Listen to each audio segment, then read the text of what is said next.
कैसे चल रहा है आप लोग का? अच्छा चल रहा है। तो हम लोग कौन से चैप्टर में हैं? विलयन, ठीक है। तो सांद्रता को व्यक्त करने के लिए उनके कुछ टर्म या पद हैं जो उसी को हम क्या कर रहे हैं, पढ़ रहे हैं ना। तो हमने कल देखा था मूल अंश के बारे में। तो मूल अंश के लिए क्वेश्चन दिया था, तो उससे रिलेटेड जो क्वेश्चन क्या था, क्वेश्चन क्या था? बेंजीन कितना है? C6H6। बेंजीन का क्या होता है सूत्र? C6। ये कितना परसेंट है? 30% है ना। और ये किसमें घुला हुआ है? Carbon tetrachloride. तो कार्बन टेट्राक्लोराइड को हम क्या बोलते हैं? CCl4। ये इसमें घुला हुआ है, ठीक है। तो घुला हुआ है मतलब इसका कितना परसेंट होगा? अभी है ना, ये 70% दिया हुआ है, ये 70%। तो हमको क्या निकालना है? बेंजीन के मोल अंश की गणना करना है। तो बेंजीन की मोल अंश की गणना करने के लिए मैं फॉर्मूला बताया था, जैसे XC6H6 इक्वल टू हम क्या लेते हैं? n मतलब क्या होता है? मोलों की संख्या। तो हमको पहले किसके लिए निकालना है? बेंजीन। तो यहाँ पे बेंजीन आएगा C6H6 डिवाइडेड बाई फिर क्या होता है? दोनों अवयव है ना, मोलों का C6 है ना, H6 प्लस क्या हो जाएगा? NCCl4। मतलब ये कार्बन टेट्राक्लोराइड के मोलों की संख्या है ना, ये बेंजीन के मोलों की संख्या। NC6H6 का मतलब क्या है? बेंजीन के है ना, और ये कार्बन है ना, कार्बन टेट्राक्लोराइड के मोलों की संख्या। अब देखो, मोलों की संख्या निकालने के लिए पहले इसका निकालेंगे, ये इसकी वैल्यू निकालेंगे पहले। तो इसकी वैल्यू निकालेंगे NC6H6।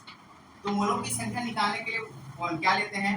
मोलर है ना, मोलों का द्रव्यमान है ना, मोलों का या मोल का द्रव्यमान बटे क्या लेते हैं? मोलों का मोलर द्रव्यमान, ठीक है। मोलों का तो मोल का मोलर द्रव्यमान निकालते हैं, ठीक है। ये ऐसे अलग अलग निकालना पड़ेगा इसमें।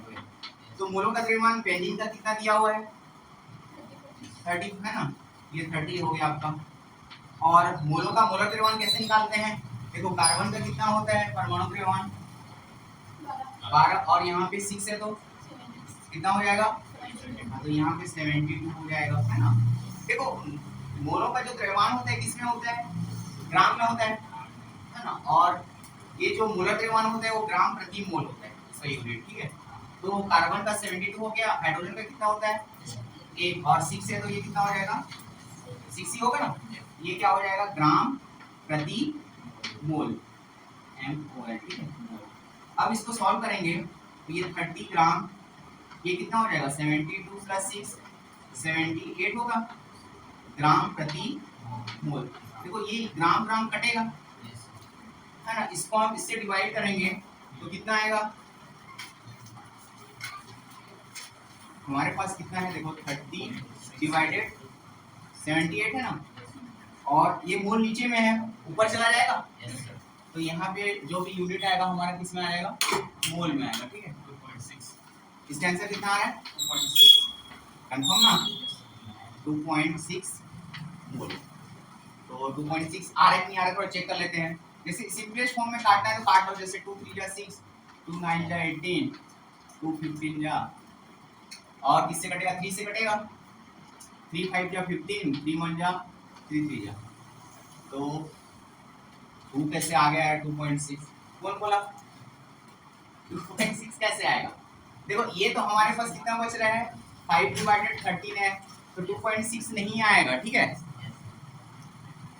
तो इसको सॉल्व ऐसा सॉल्व करने आना चाहिए इजीली। देखो, इतना बड़ा नंबर डिजिट नहीं है कि आपको सॉल्व करना नहीं आ रहा है, ठीक है। तो ये कितना बचा? 5, मतलब 13 से 5 को डिवाइड कर दोगे है ना, डिवाइड करोगे तो ये पहला टर्म तो पॉइंट लेंगे तो 50 हो जाएगा। फिर कितना टर्म हो जाएगा? 4 जा तो कितना हो जाता है? 13 4 जा 13 को पढ़ा याद नहीं है? देख लो, 4 जा में ज्यादा हो जाएगा, ज्यादा होगा ना, तो ये किस में जाएगा? 3 में, है ना। तो चलो, हम ज्यादा डिजिट नहीं निकालते हैं, आप लोग 2 निकाल लेना चाहो तो। मैं 0.3, हाँ ठीक है, चलो 0.3 निकाल लियो तो लिख ले। इसमें भी ऐसी माइनस करोगे तो ये 1, हाँ 0 आएगा, ठीक है। तो पॉइंट के बाद 2 डिजिट निकाल लेना। इसकी यूनिट कितना किस में आ रहा है? मोल में आ रहा है। तो बेंजीन के मोलों की संख्या का मान कितना आया 0.30 मोल। तो उसी प्रकार बेंजीन का तो हो गया, उसी प्रकार किसका निकालोगे कार्बन है ना टेट्राक्लोराइड के मोलों की संख्या मतलब NaCl4। तो इसका द्रव्यमान कितना दिया हुआ है 70 दिया हुआ है। ये समझ में आ रहा है, पहले ऐसे निकालना है और डायरेक्ट वैल्यू नहीं पुट करना। ये 70 हो गया डिवाइडेड मोलर द्रव्यमान इसका कितना होगा कार्बन टेट्राक्लोराइड का, तो कार्बन का कितना होता है ये है ना ये 12 हो गया ठीक है। और क्लोरीन का हाँ क्लोरीन का कितना होता है मतलब 35.5 होता है ना। जो 35 भी लोगे सही है ठीक है, इंटू 4 है तो चलो 35 भी ले ले रहे हैं है ना, पॉइंट नहीं ले रहे, इंटू क्या ले रहे हैं 4। इसको सॉल्व करेंगे तो देखो ये ग्राम में रहेगा और ये ग्राम प्रति मोल, तो ये ग्राम ग्राम भी कैंसिल हो जाएगा और ये मोल ऊपर चला जाएगा। ये इसको हम सॉल्व करेंगे तो ये 70 और ये कितना हो जाएगा 12 और इसको मल्टीप्लाई करेंगे तो 4 5 जा 20 4 3 जा 12 और 140 होगा और इसका यूनिट मोल में।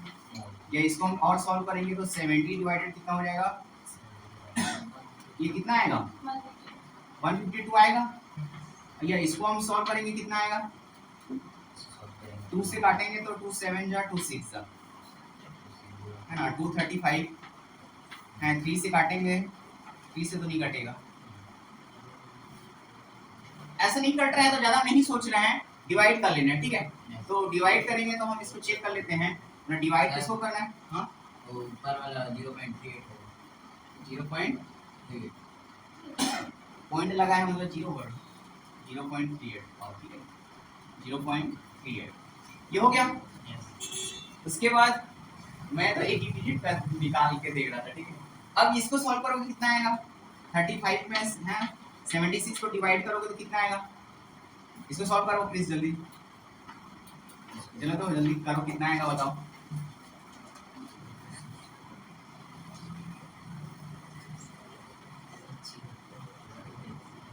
फोर से लेंगे तो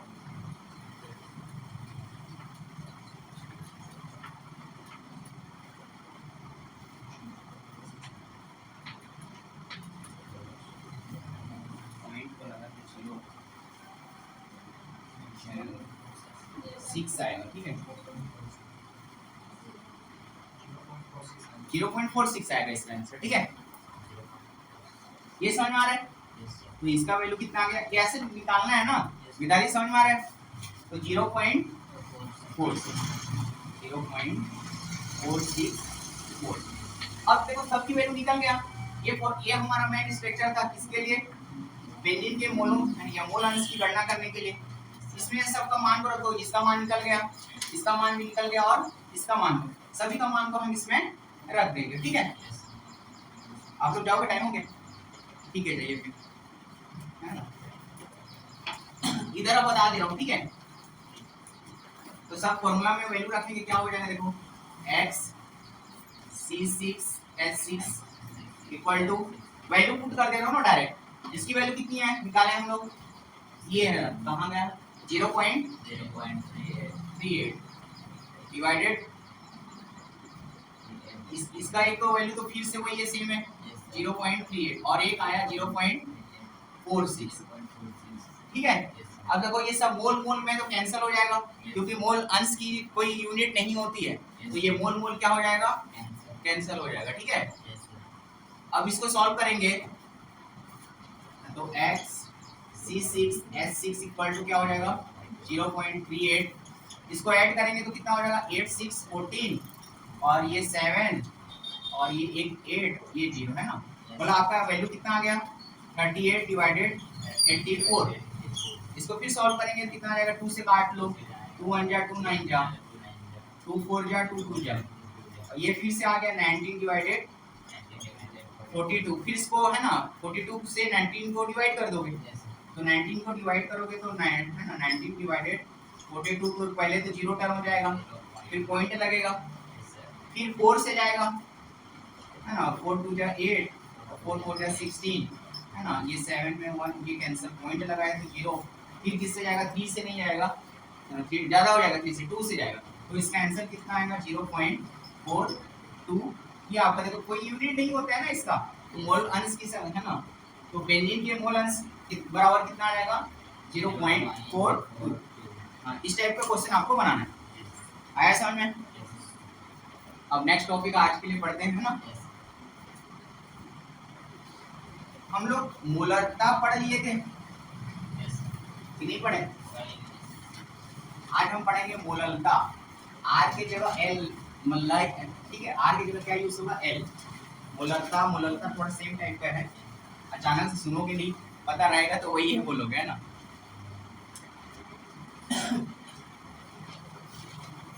तो आज का टॉपिक क्या है हमारा, इससे मोलरता। मोलरता को हम इंग्लिश में क्या बोलते हैं? मोलरिटी। मोलरिटी होता था वो, है ना, उसको हम किससे डिनोट करते थे? मोलरता को किससे प्रदर्शित करते थे? कैपिटल एम से। इसको हम किससे प्रदर्शित करेंगे? स्मॉल एम से प्रदर्शित करना है, ठीक है। मोलरता को मोलरता किसमें प्रदर्शित करना है? हाँ, इसके लिए हम क्या लेते हैं? स्मॉल एम बराबर लेते हैं विलय के मोलों की संख्या, विलय के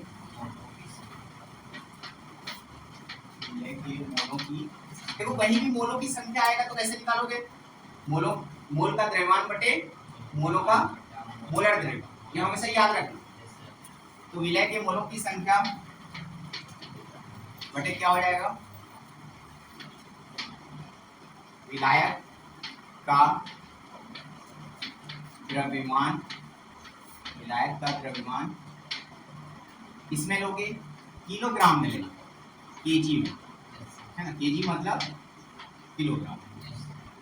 ये इसका सूत्र है ना, विलय के मोलों की संख्या बटे विलायक का द्रव्यमान, इसमें लेना है केजी में।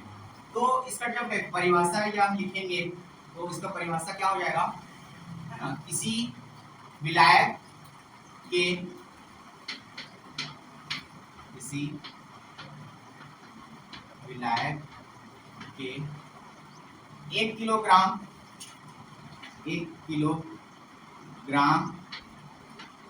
में मौजूद 1 किलोग्राम में मौजूद विलय के मोलों की संख्या को, मौजूद विलय के मोलों की संख्या को तुम क्या बोलेंगे? मोलरता। मोलों की संख्या को मोलरता कहते हैं, ठीक है। डेफिनेशन आया आयुष?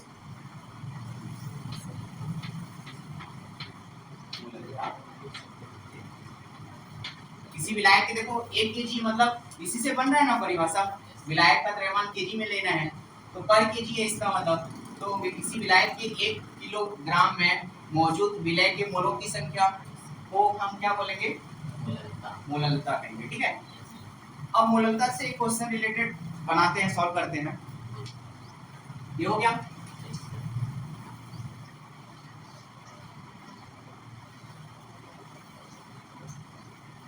जैसे एक क्वेश्चन है ना, न्यूमेरिकल क्वेश्चन लिया है।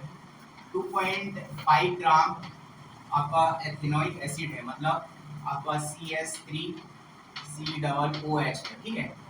और बेंजीन है, उसमें बेंजीन C6H6 है ना। बेंजीन C6H6 होता है ना, ये कितना है? सपोज 75 ग्राम।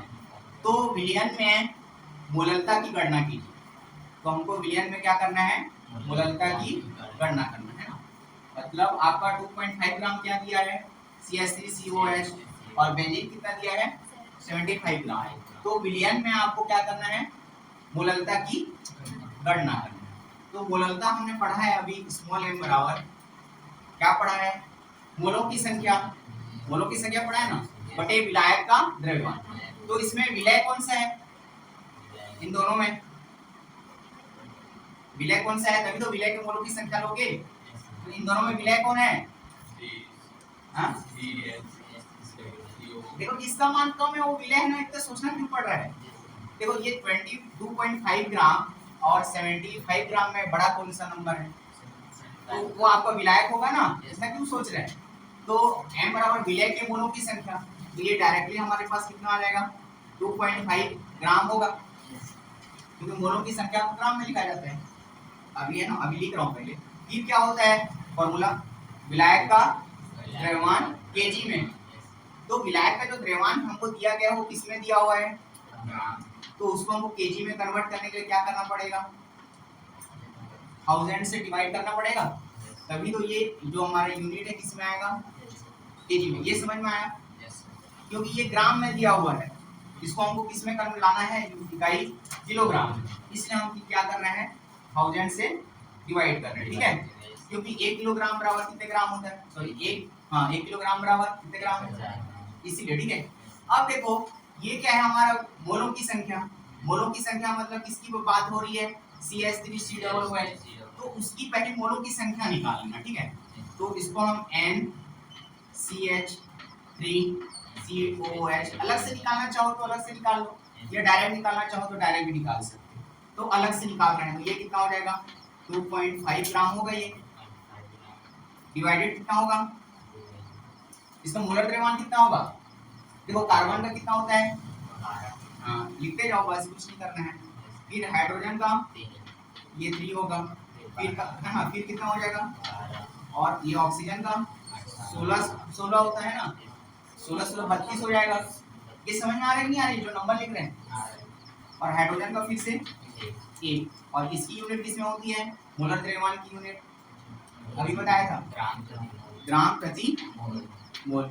ये ग्राम ग्राम कैंसिल हो जाएगा, है ना, मोल ऊपर चला जाएगा, तो ये हो जाएगा 2.5, और इसको सॉल्व करेंगे तो देखो 12 और 3 कितना हो जाएगा, जोड़ना है बस, कुछ नहीं करना है। ये 15 हो गया, 15 और 12 कितना हो जाएगा, 27 होगा, और 27 और 1 28, 28 और 30 कितना हो जाएगा, 60 हो जाएगा, 28 2 30 और ये 30 60 होगा कि नहीं होगा, तो ये आपका 60 हो जाएगा, और ये आपका मोल में आ जाएगा। या इसकी वैल्यू और सॉल्व करना चाहें तो देखो पॉइंट को हटाएंगे तो ये क्या हो जाएगा, एक जीरो नीचे आ जाएगा, आएगा कि नहीं आएगा। ये इसको और सॉल्व करना चाहें तो कितना हो जाएगा, ये वैल्यू को इतने ही रहने दो, इसके जगह में पुट कर दो, इस वैल्यू को किसके जगह में पुट करना है, इसके जगह ही निकाले है ना, 2.5 ग्राम के जगह, इसकी वैल्यू को यहाँ पुट कर दो, तो इसकी यूनिट किसमें है, मोल में, ठीक है।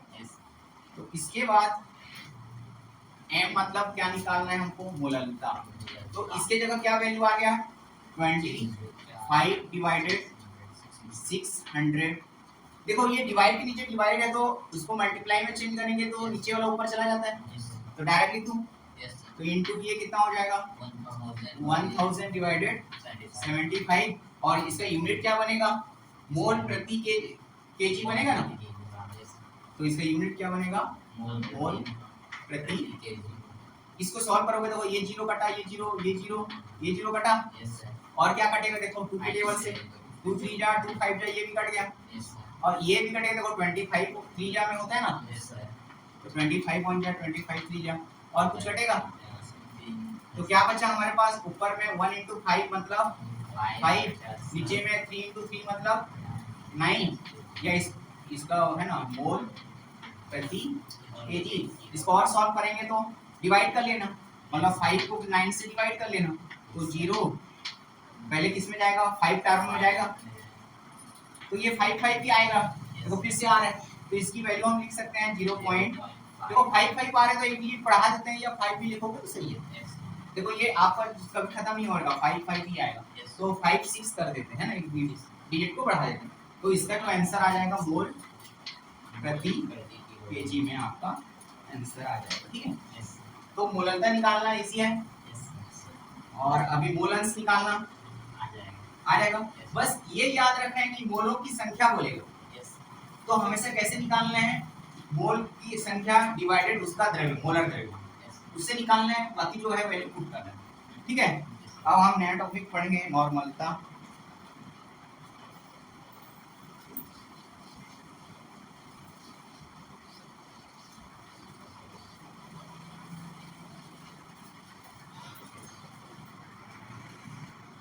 तो नेक्स्ट क्या है, नॉर्मलता, ठीक है। इसको इंग्लिश में क्या बोलते हैं, नॉर्मलिटी बोलेंगे, ठीक है। इसको किससे डिनोट करते हैं, कैपिटल एन से, ठीक है। उसका स्टार्टिंग लेटर एन है तो एन से डिनोट करेंगे, ठीक है। तो n बराबर या नॉर्मलता बराबर क्या होता है, नॉर्मलता बराबर क्या होता है, विलय के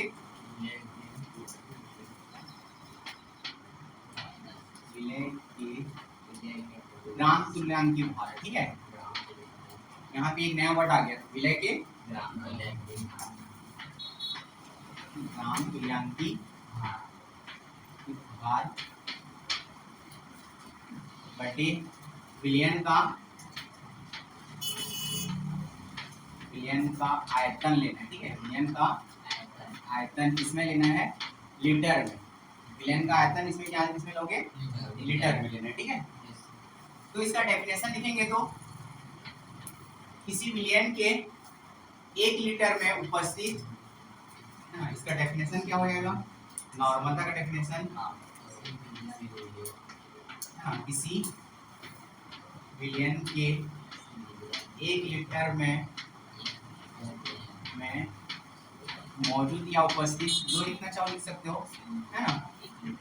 1 लीटर में मौजूद या उपस्थित विलय के ग्राम तुल्यांकी भारों की संख्या को, है ना, मौजूद विलय के, देखो ये याद थोड़ी करना पड़ेगा, ये पता है तो उसके अकॉर्डिंग ही हम डेफिनेशन लिख रहे हैं उसका, है ना। तो मौजूद विलय के ग्राम तुल्यांकी भार, ग्राम तुल्यांकी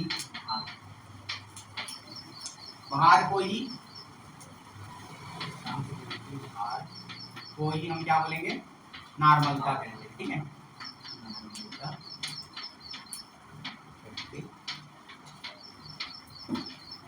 ये चीज समझ में आया। अब देखो यहाँ एक नया चीज आया है, ग्राम तुल्यांकी भार। तो ग्राम तुल्यांकी भार क्या होता है, ग्राम तुल्यांकी बुक में दिया है ना, नहीं दिया है,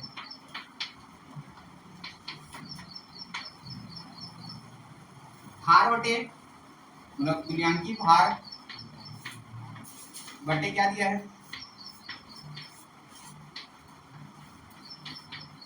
तुल्यांकी भार बटे ग्राम तुल्यांकी द्रव्यमान, ग्राम तुल्यांकी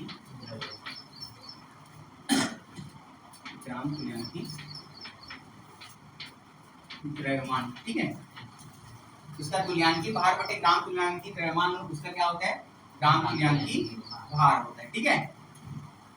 तो नॉर्मलता का डेफिनेशन पूछा जाता है ना। ग्राम तुल्यांकी भार किसे कहते हैं बोलने से, है ना, ग्राम तुल्यांकी द्रव्यमान, तुल्यांकी भार बटे ग्राम तुल्यांकी द्रव्यमान के अनुपात को हम क्या बोलेंगे, ग्राम तुल्यांकी भार कहेंगे, ठीक है। इससे रिलेटेड दिखाओ थोड़ा, कुछ क्वेश्चन दिया है कि नहीं दिया है इसमें, नॉर्मलता निकालने के लिए।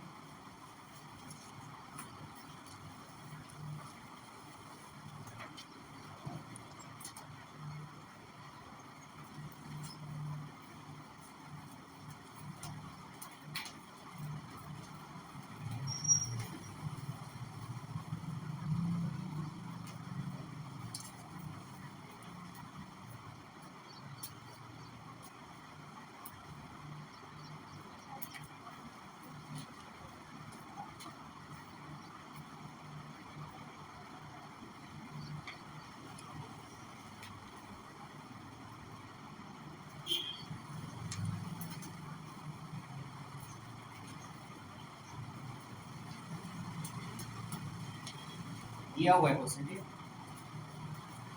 सबके पास नहीं है बुक, हाँ इसको मिटा दो। ग्राम तुल्यांकी भार बटे ग्राम तुल्यांकी द्रव्यमान के अनुपात को ही ग्राम तुल्यांकी भार कहेंगे, ठीक है। ये तुल्यांकी भार है, इसको अनुपात बोलते हैं।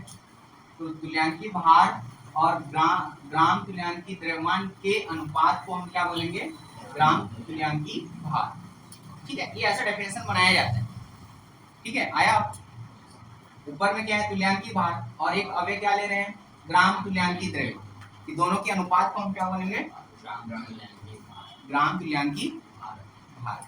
तो क्वेश्चन में आपको दिया हुआ है,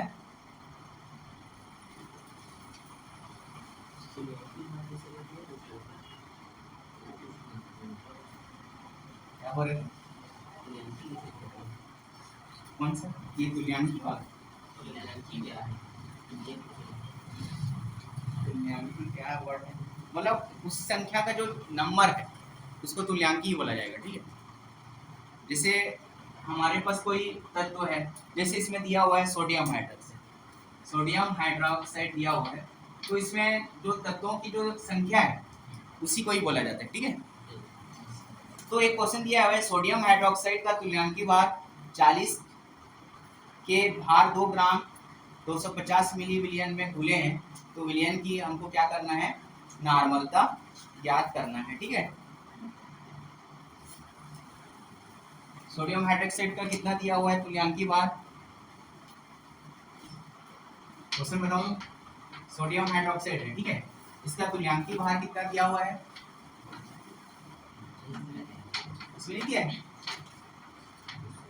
इसका तुल्यांकी भार दिया हुआ है 40, इसका तुल्यांकी भार कितना दिया हुआ है 40, और क्वेश्चन में बोला है कि 2 ग्राम के भार 2 ग्राम 250 मिलीलीटर विलियन में मिले, विलियन कितना दिया हुआ है, जो हमारा विलियन दिया हुआ है ना, 2 ग्राम 250 मिलीलीटर विलियन में क्या हुआ है, घुला हुआ है।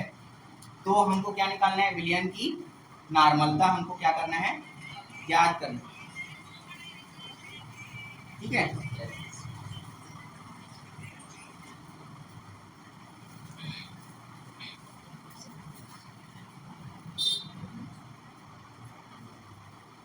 अब देखो हम फॉर्मूला कैसे लेते हैं, फॉर्मूला क्या, नॉर्मलता का फॉर्मूला क्या होता है, उसका तुल्यांकी भार बटे उस विलियन का आयतन लेते हैं ना, किसमें, लीटर में, है ना। तो यहाँ पे तुल्यांकी भार कितना दिया हुआ है, इसका यहाँ पे तुल्यांकी भार कितना दिया हुआ है, एक सेकंड, हाइड्रोक्साइड तुल्यांकी भार 40 250 मिलीलीटर विलियन में उपस्थित की मात्रा 5 ग्राम,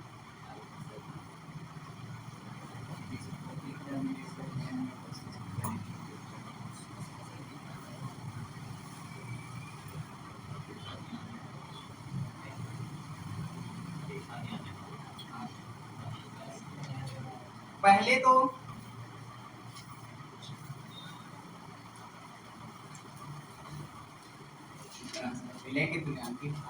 पहले इसको जो दिया गया है इसको हमको कन्वर्ट करना पड़ेगा, इसको हमको किस में कन्वर्ट करना पड़ेगा, लीटर।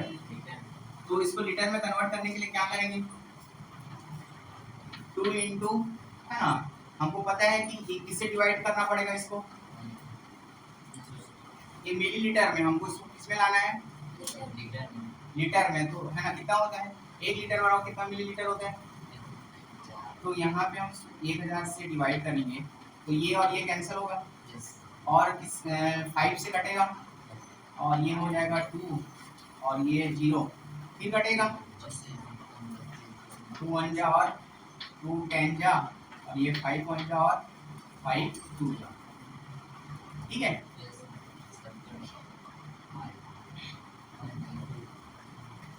नहीं, ये ग्राम में है, ग्राम वाले को नहीं काट सकते इसमें,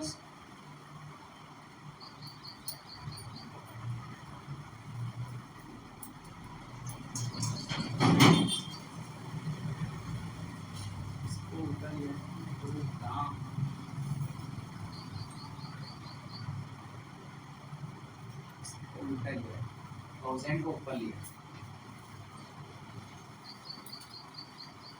लीटर में हम कन्वर्ट करेंगे इसको, तो मिलीलीटर में क्या है, मिलीलीटर में तो इसको डिवाइड ही करेंगे ना, तो ये इंटू कर दिया, 2 ग्राम मिलीलीटर विलियन में मिलेगा,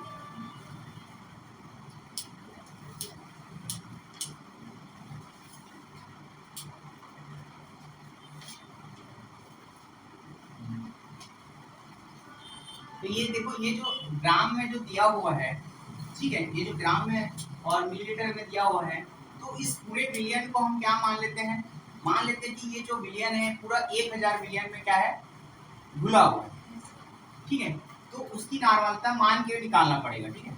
तो 1000 विलियन में वो घुला हुआ है, तो कहने का मतलब है कौन कितना ग्राम घुला हुआ है, 2 कितने का विलियन बन रहा है पूरा, 1000 ठीक है, मिलीलीटर 1000 लीटर ग्राम में घुला हुआ है और उसमें 250 मिलीलीटर क्या है हमारा मिलियन है, तो उसको उतने में हम उसमें क्या करते हैं डिवाइड करेंगे। ठीक है, तो इसको डिवाइड करेंगे कितना आएगा, ये 0 कटा और ये कटा, तो इसकी वैल्यू कितनी आ गई 8 आया ना। तो ये हमारा क्या है तुल्यांकी भार है इसका, उस विलयन का, विलय के है ना, विलय का तुल्यांकी भार। तो हम n बराबर फॉर्मूला क्या लेते हैं 8 और तुल्यांकी भार कितना दिया हुआ है 40। काटेंगे तो इसको 2 4 जा 2 0 जा, ये कट गया, फिर 2 से कटेगा, फिर 2 10 जा, तो इसकी वैल्यू कितना आ जाएगा 0.2 आ रहा है क्या आंसर, हाँ 0.2 आ रहा है। ठीक है, तो नॉर्मलता निकालने के लिए क्या करना, उसकी जो विलयन की मात्रा को क्या मान लेना 1000 मान लेना। ठीक है, 1000 विलयन है ना, विलयन से बना हुआ है, तो उसकी तो पहले क्या निकालोगे भार निकाल लेना ना तुल्यांकी, उसके बाद लास्ट में टोटल से उसको डिवाइड कर देना, जो आएगा उसकी क्या हो जाएगा नॉर्मलता हो जाएगा। तो हमने देखो क्या क्या पढ़ा है, ये सब याद है कि नहीं है, पहले हमने क्या पढ़ा विलय पढ़ा, विलायक पढ़ा, उसके बाद है ना हाँ द्रव्यमान प्रतिशत, आयतन प्रतिशत, द्रव्यमान आयतन प्रतिशत हो गया। एक फिर हमने पढ़ा था पीपीएम, पीपीएम क्या होता है पार्ट्स पर पार्ट हाँ पार्ट्स पर, उसके बाद क्या पढ़ा,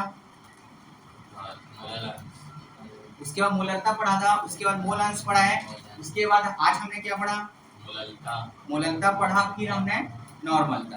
तो ये टॉपिक ये सब इम्पोर्टेंट है, ये सब कल पढ़ के आना, कल पूछूंगा ये। तो आज क्लास के लिए इतना है ना, फिर कल आगे ये वाला समझ में कौन सा नॉर्मलता निकालने के लिए जो विलयन है उसको टोटल कितना मान लोगे 1000 मान लोगे, तो 1000 में जो आपका जो दिया गया है विलयन उसको डिवाइड कर दोगे। ठीक है, ग्राम उसमें मल्टीप्लाई हो जाएगा, उसके बाद निकालोगे तो ये जो आएगा वो तो भार होगा। ठीक है, तुल्यांकी भार, उसके बाद जो नॉर्मलता का सूत्र है उसमें रख देना, क्योंकि जो कम होता है वो विलय की संख्या होगा और जो ज्यादा होगा वो उसका बाहर ना भार होगा, इसलिए 8/40 किया है, इसको सॉल्व किए तो 0.2 आएगा। ठीक आएगा ना सॉल्व करने से, इससे एक दो क्वेश्चन कल देखेंगे और क्लियर हो जाएगा आप लोगों का। ठीक है, ठीक है।